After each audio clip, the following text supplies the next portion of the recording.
ديسمبر الماضي إلى الصحراء الغربية في تناقض وتعارض مع مخطط السلام الدولي، ليس لهم علاقة بالصحراء. هم سكان من الدار البيضاء، هم سكان من قلعة السراغنة في نواحي مراكش، هم سكان من مراكش، هم مغاربة.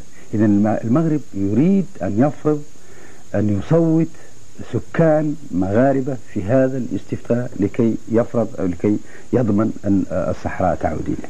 ولكن الموضوع هذا الموقف المغربي يتناقض ويتعارض تماما مع مخطط السلام الدولي. لا، مخطط السلام الدولي في حاجة مهمة، هي أننا نحن والمغرب ودعمتنا المجموعة الدولية أن اتفقنا على إحصاء إسبانيا في سنة 1974 للسكان أن يكون هذه هي قاعدة المصوتين، أن يكون هؤلاء هم المصوتين. هذا إحصاء لم تقم به جبهة البوليساريو. السيد محمد عبد العزيز، عفوا، البعض أيضا يرى أن إسبانيا كانت مغرضة، أو يرى بأن إسبانيا لم تكن نيتها خالصة في وضع استفتاء بعدد 74,000 أو بعدد قليل من السكان. لكن على أي حال سأعود إلى سؤال عن موضوع موقفكم بالنسبة للجزائر، خصوصا بعد التطورات الأخيرة في الجزائر، وهناك من يقولون أن الجزائر قد سحبت دعمها من جبهة البوليساريو، وأن جبهة البوليساريو أساسا نشأت بسبب صراع بين الجزائر والمغرب. هذا السؤال أطرحه على السيد محمد عبد العزيز الأمين العام لجبهة البوليساريو بعد هذه الاستراحة القصيرة.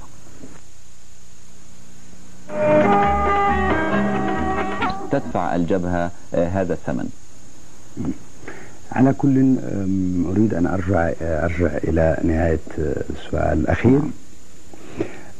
طبعا إذا كان هناك من يحق له أن يطعن في الموقف الإسباني فجبهة البوليساريو والشعب الصحراوي أولا قبل أحد آخر.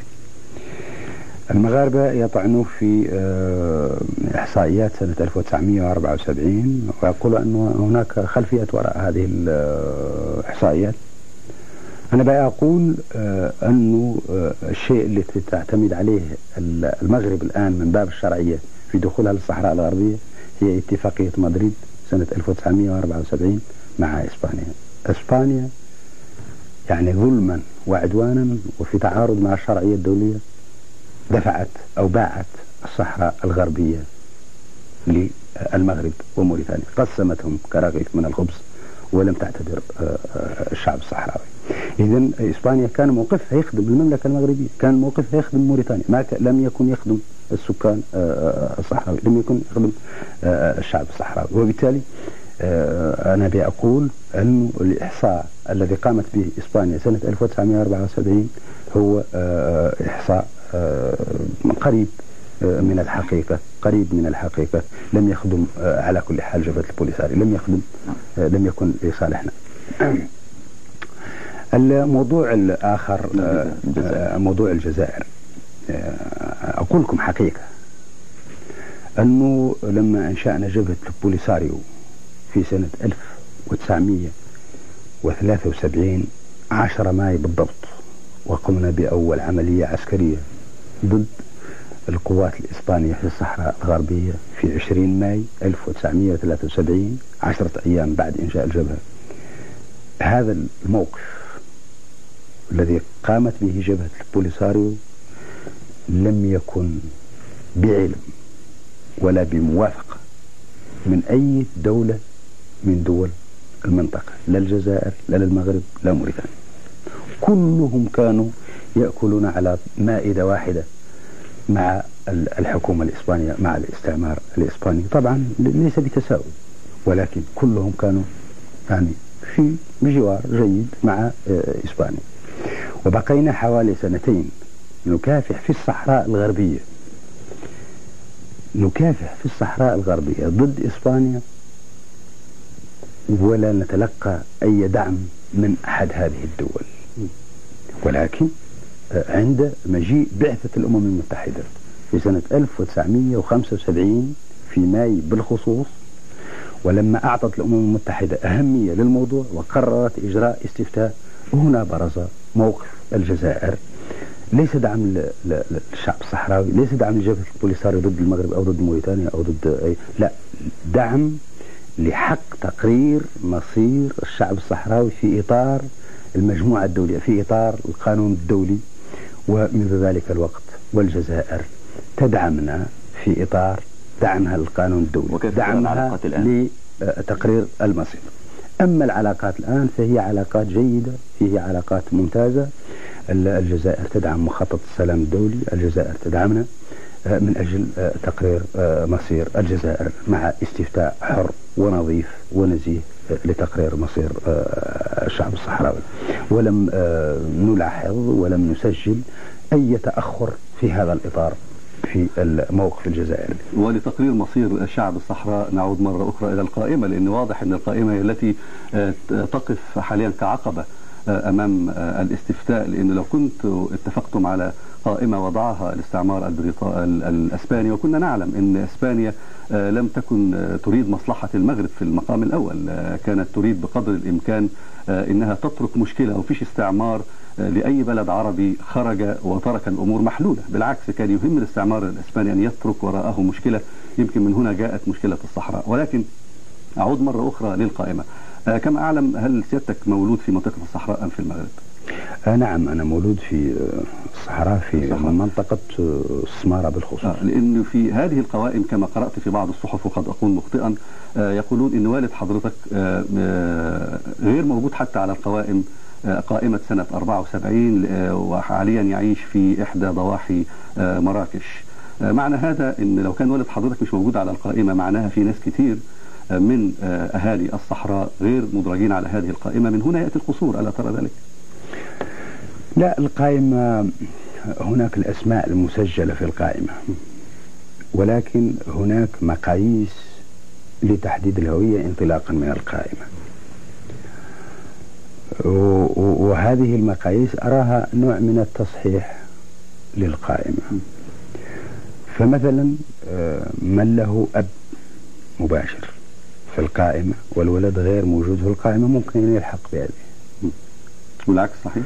من له ولد في القائمة والأب غير موجود في القائمة ممكن أن يلحق الأب بابنه، وهذا تصحيح القائمة وهذا معقول وهذا نقبل. لكن معلومة اللي أشار إليها الأخ عباس، وهو أنه والدكم والدي موجود حالا في نواحي مراكش، ولكن والدي له 3 بنات في القائمة، وله ولد في القائمة، وله 4 إخوة في القائمة. مش هو ده المقصود الحقيقة من السؤال، هو السؤال معناها أن هناك اندماج ما بين شعب الصحراء وبين المغرب لا نستطيع أن ننكره، وهذا واضح في حالة حضرتك. يعني لم يكن هناك أي اندماج بتاتا عبر التاريخ بين الشعب الصحراوي والمغرب، فهم شعبين متميزين في اللغة، في البشرة، في التقاليد.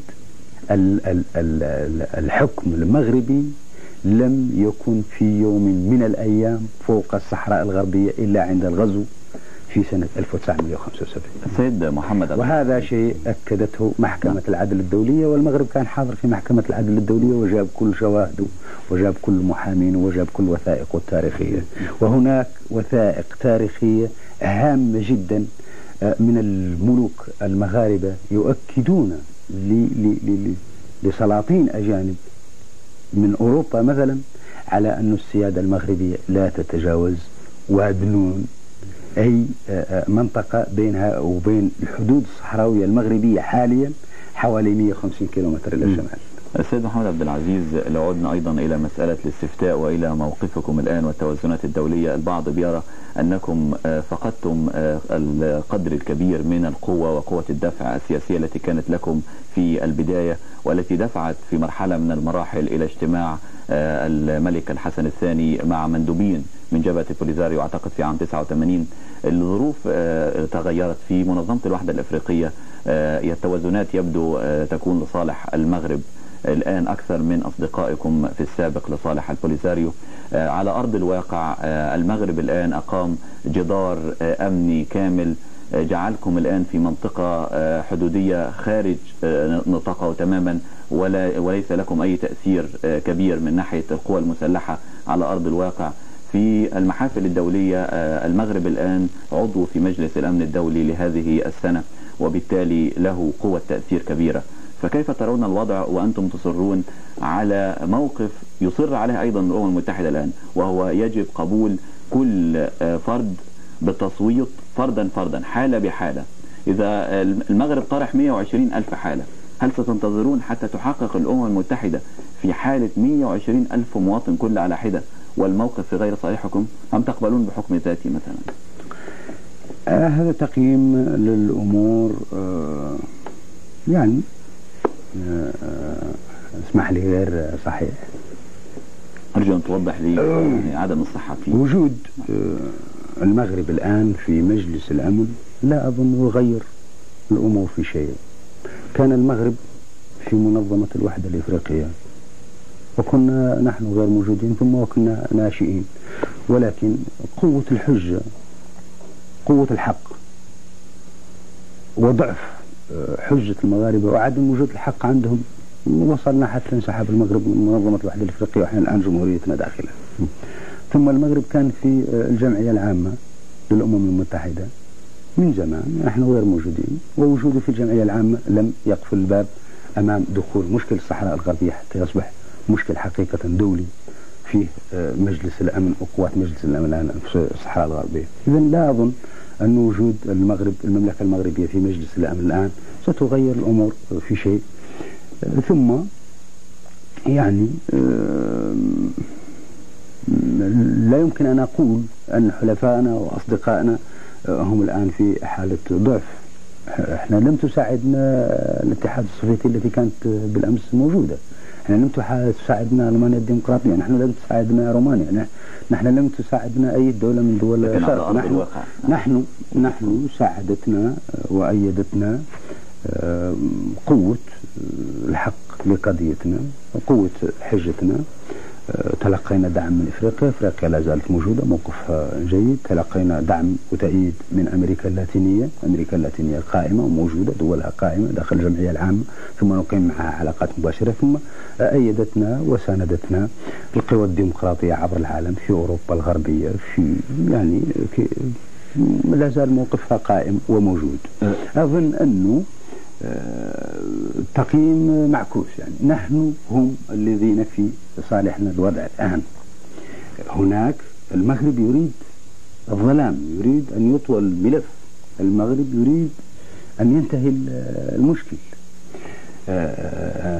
المغرب يريد أن لا تدخل المجموعة الدولية في هذا المشكل، لأنه مشكل تصفية السمار، وكل ما دخلت فيه المجموعة الدولية كل ما قرب حله وكل ما صاحب الحق ظهر أكثر واتضحت. أستاذ محمد، احنا كنا نتمنى يكون وجهة النظر المغربية ممثلة، ولكننا حاولنا بقدر الإمكان أن نثير ما قد يثيره المغرب في مثل هذا النقاش، ولكننا نعد مشاهدينا بأن نستضيف مسؤولا من المغرب لكي يطرح وجهة النظر المغربية. في ختام حلقة اليوم نشكر الأستاذ محمد عبد العزيز، أمين عام جبهة البوليساريو ورئيس الجمهورية العربية الصحراوية، وشكرا لكم مشاهدينا الأعزاء، وإلى اللقاء في حلقة قادمة، مع تحيات عباس متولي. وهذه تحياتي في نهاية هذه الحلقة من برنامج وجها لوجه، حافظ المرازي. شكرا.